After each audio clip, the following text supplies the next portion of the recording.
The Mexico City Grand Prix delivered a tense race, but the biggest controversies didn't happen in the fight for the lead. Driver and marshal safety was put at risk, and a late race decision by race control changed the podium's fate and angered fans. Let's break down exactly what happened at the Autodromo Hermanos Rodriguez, starting with the most frightening incident of the weekend, which could have ended in tragedy. Right at the start of the race, a terrifying near miss involved Liam Lawson and two track marshals.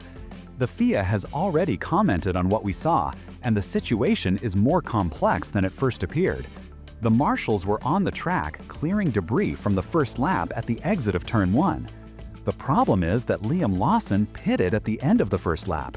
As he rejoined the track, he accelerated out of Turn 1 and came face to face with the two marshals. His radio reaction was immediate and filled with panic, and rightly so. "Wait, what the fuck?" Lawson exclaimed. "Oh my god, are you kidding me? Did you just see that? I could have fucking killed him, mate." It was a genuine scare, one of those moments where F1 holds its breath. It's not the first time we've seen near misses with marshals, and this one was far too close. The FIA, of course, had to explain themselves quickly. In an official statement, the Federation tried to clarify the sequence of events, stating that race control followed all procedures with marshal safety in mind. However, they admitted that something failed and that a deeper investigation is necessary. The core of the FIA's defense is that the call for the marshals to abort the cleanup was made before Lawson entered that track area. The statement read, "Following a Turn 1 incident, race control was informed that debris was present on the track at the apex of that corner." They continued, "On lap 3, marshals were alerted and placed on standby to enter the track and recover the debris once all cars had passed Turn 1. Here's where it gets critical. The FIA explains, as soon as it became apparent that Lawson had pitted, the instructions to dispatch marshals were rescinded and a double yellow flag was shown in that area. We are still investigating what occurred after that point. What does this mean in practice? It means there was a serious communication or timing failure. Race control saw Lawson pit and realized he would exit the pits right there, but the order to clear the track didn't reach the marshals in time, or they couldn't react fast enough. Lawson was at pit exit speed, which is high at that point. It's a dark reminder of the dangers volunteers, the marshals, run to ensure the race's safety. Thankfully, no one was hurt, but F1 needs to urgently review this procedure. But as we said, this wasn't the only time the FIA was in the spotlight in Mexico. The other major controversy happened right at the end, just 2 laps from the flag, and it directly involved the fight for the podium and crucial championship positions. The FIA deployed a virtual safety car that neutralized the race, and they had to publicly justify why they made this decision, which frustrated millions of viewers and drivers. On lap 70 of 71 at the Autodromo Hermanos Rodriguez, Carlos Sainz spun his Williams in the stadium section, terminally damaging it. The Spanish driver quickly drove his limping FW47 to the nearest gate in the barriers for marshals to wheel it behind. Initially, yellow flags were waved, but soon after, race direction escalated the situation to a VSC. And why was this so controversial? Because Max Verstappen was right on Charles Leclerc's tail, ready to attack, and Oscar Piastri was in DRS range of Ollie Behrman. The VSC essentially froze those battles. Was the FIA's decision to deploy the VSC correct, or was it an overreaction that interfered with the sport? We'll analyze the Federation's reasoning and what was at stake. But first, if you're like us and don't miss a single detail of Formula One, please subscribe right here to Formula News USA. Since this channel isn't monetized, subscribing is the only way we can grow and build this community. And please leave a comment telling us which city you're watching from. We genuinely want to know how far our content is reaching.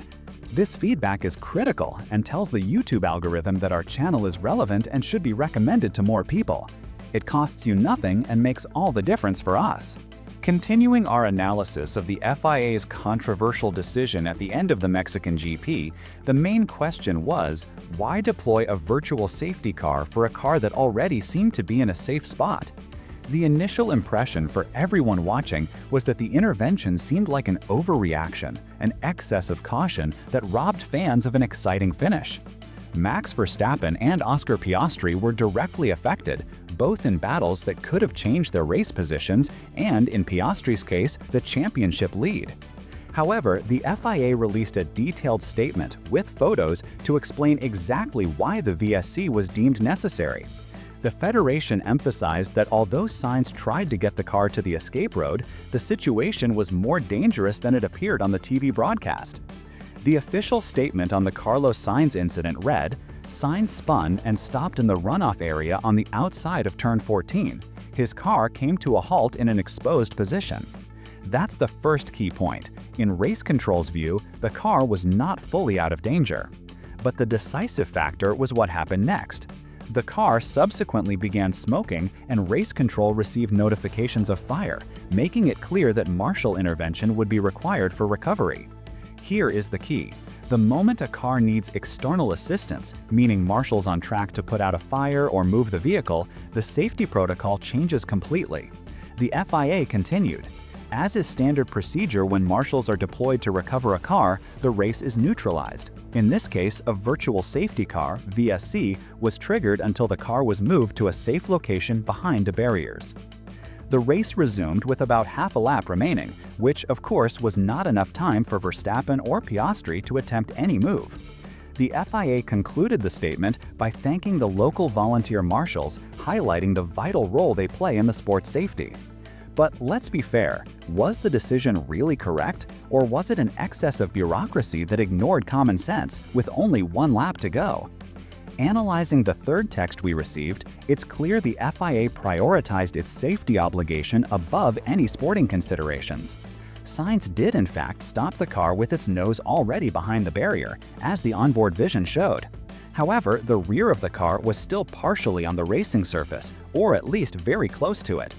Photos of the scene are deceptive, but the broadcast feed, as Leclerc and Verstappen passed it at the end of lap 70, clearly showed marshals already in the runoff area, tending to the stricken machine. The FIA's statement to Planet F1 reinforces, the car came to a halt in an exposed position. And the smoke and notifications of fire factor sealed the deal. Race control has a primary obligation to maintain safety for everyone, drivers and officials. We can't forget that race control has been heavily criticized in the past for putting marshals and drivers at risk. What we saw in Mexico seems to be a direct consequence of that criticism. They have become more conservative. In the FIA's eyes, they took the correct action. To consider the sporting impact, Verstappen and Piastri's fight would be, in a way, a bias. If anything had gone wrong, however remote the chance, race control would be on the hook. To sum up the VSC controversy, as soon as Sainz's car stopped without being 100% behind the wall, and especially when marshals were deployed to the track due to the fire risk, race control felt they had no choice but to neutralize the race. It was a hugely unpopular decision that resulted in an anticlimactic end to a race that had been building to a fantastic crescendo. The fans, understandably, felt robbed. But from a strictly procedural safety standpoint, the FIA followed the rulebook.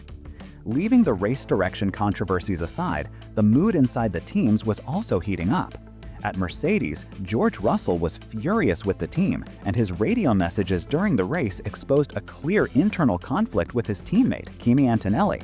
And if the FIA's situation was complicated, the atmosphere inside Mercedes wasn't any better. George Russell was visibly furious during the race, and his radio messages to the team revealed enormous frustration with strategic decisions and his teammate, Kimi Antonelli. The internal battle at Mercedes was one of the race's major tension points. Russell was on a recovery mission, chasing a podium and hunting down Haas's Oliver Behrman, who was having an excellent race in third.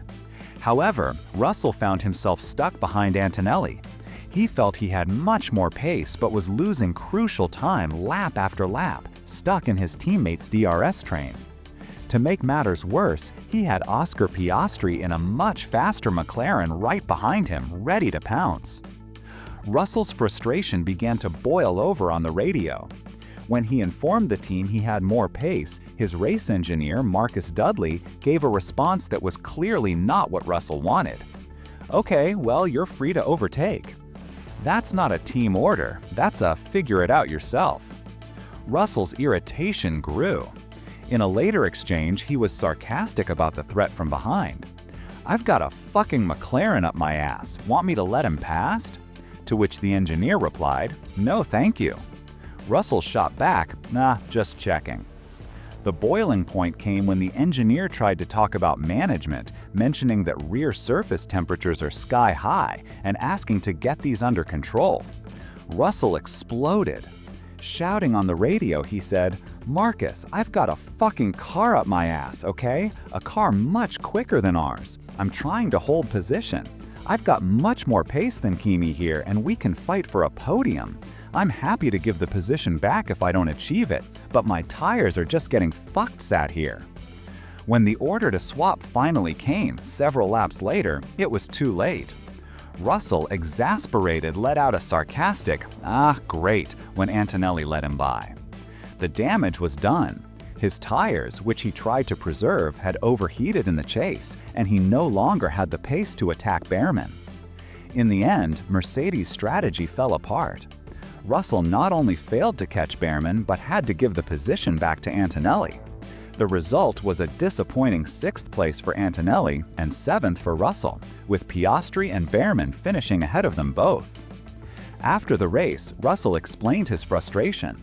He told PlanetF1.com the problem was the timing of the decision. "Ordinarily, we work as a team, and we're in the fight for P2 in the championship, and I could see Kimi was struggling to get past Behrman," he said. "I was in his DRS train. Ultimately, we left it too long, and by that point there was no need to swap positions. Either do it straight away or not at all." Russell also made a point to take the weight off his engineer's shoulders, indicating the problem came from higher up. Marcus ultimately is conveying a message. He's not the one in that position making the decisions, so we need to sit down and talk as a team. The Brit summed up the feeling of a missed opportunity, reminding everyone that Mercedes' fight isn't internal. "I'm not battling Kimi in a championship. We're battling Ferrari and Red Bull for the championship, and ultimately we finished P6 and P7 today, which could have worked out different." Mercedes left Mexico 1 point behind Ferrari in the battle for second in the Constructors' Championship, making those lost points even more painful. But if Mercedes had its dose of internal drama, the race-winning team, McLaren, is facing a different kind of problem. Podium boos and conspiracy theories accusing the team of sabotaging one of its drivers to favor the other. Lando Norris won the Mexico City Grand Prix dominantly, leading every single lap. It was his 6th win of the season, and, crucially, it put him in the lead of the Drivers' Championship, just 1 point ahead of his teammate Oscar Piastri. But this victory came with a bitter taste: boos. Norris was booed on the podium, and the reason wasn't his flawless performance, but a growing wave of conspiracy theories on social media. These theories accuse McLaren of deliberately sabotaging Oscar Piastri to ensure Norris wins the title. Fans defending this idea point to a series of recent events. It started in Monza when McLaren ordered Piastri to relinquish P2 to Norris after a botched pit stop dropped the Brit behind. It gained momentum in Singapore when Norris hit Piastri and wasn't penalized immediately by the team.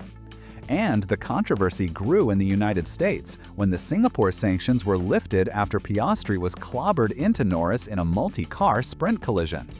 With Norris taking points off Piastri in the last few races and overturning a 34-point deficit into a 1-point lead in Mexico, social media exploded. When confronted with the boos and the theory that the championship is being given to him, Lando Norris responded with a mix of irony and firmness. "Sure, if they want to think that, then they certainly have the right to. They can think whatever they want," Norris said. He defended the team's decisions, comparing the Monza situation to Budapest 2 years ago when he had to let Piastri back through to win.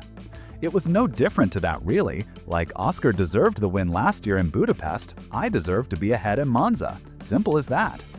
About the boos, Norris seemed surprisingly calm, even amused by the situation. "Oh, sour. I like sour sweets," he joked. "People can do what they want, honestly. I don't know why I can't stop laughing when I get booed. I think it makes it more entertaining for me. So, yeah, they can keep doing it if they want." While Norris deals with the public reaction, team boss Andrea Stella is desperately trying to explain the performance difference between his two drivers from a technical standpoint, not a conspiratorial one. Piastri, who started 6th, struggled all weekend in Mexico, while Norris was flying. Stella attributed this to track conditions and driving styles. According to the McLaren boss, Norris handled the hot tarmac sliding tire better. Piastri, he added, is instead more of a driver for high grip, and that's where he can exploit this incredible talent. Stella insists that they worked with Piastri overnight from Saturday to Sunday in Mexico, analyzing data and video, and that the Australian learned valuable lessons. I think Oscar should be very proud of himself, of how he has handled the transition from yesterday to today, Stella said. The problem, he claimed, was that Piastri spent the entire race stuck in traffic, unable to show his true pace. To calm things down, Stella predicted that the final 4 races starting in Las Vegas will have a more level playing field. He told the media, "I think in the final 4 races, no reason to think that one may favor one driver or the other." The truth is that McLaren finds itself in a no-win situation in the court of public opinion. With only 1 point separating its drivers, any team order, any strategic failure, or any performance difference will be seen as favoritism by one side or the other. When one driver wins, it will be called bias. When the other wins, favoritism. The team, led by CEO Zak Brown, has vowed to maintain a policy of fairness, even if it means risking the driver's title to a rival like Verstappen. McLaren is trying to walk a tightrope, but with tensions this high, the only thing they can do is hope the battle is decided purely on the track, without more controversy. The Mexican GP was a microcosm of the season: incredible speed, internal drama, FIA controversies, and a title fight that is becoming one of the tightest and most controversial in recent years. And that wraps up our full analysis of this hectic weekend. We want to know your opinion on all this. Did the FIA make the right call with the VSC at the end? Should Mercedes have ordered the swap for Russell immediately? And most importantly, do you think there's favoritism at McLaren, or is it just a difference in performance? Leave your comment down below. Your discussion is what enriches our community here at Formula News USA. And if you liked this deep dive and want to stay informed with everything happening on and off the track, this is your place. Please don't forget to hit the like button and, most importantly, subscribe to the channel. As we mentioned, this channel is not monetized. Subscribing and commenting is the only way you can support us. It's how the algorithm learns that this community exists and helps us grow. Thank you for watching, and see you in the next analysis.